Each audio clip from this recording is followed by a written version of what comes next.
Hello guys, my name is Matthew, and in today's video I'm going to show you how you can easily add text or a new text in Squarespace.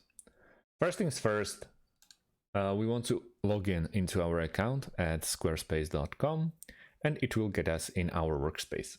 Here we can easily pick between the projects that we are working on. At the moment I have two of those.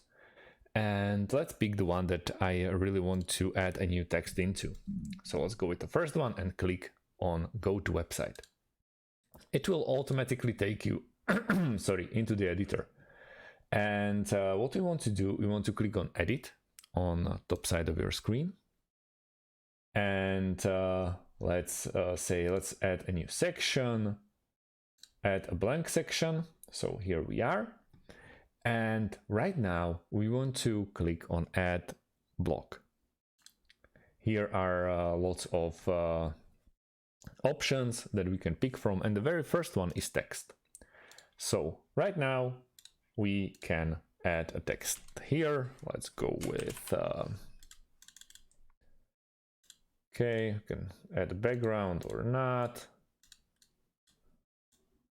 We can center it and let's go with hello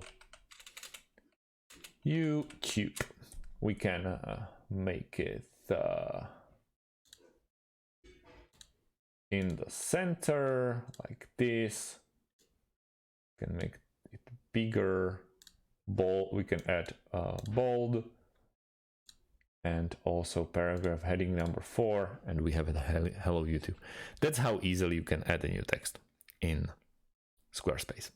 Thank you guys for watching and see you in the next one. Have a great day and goodbye.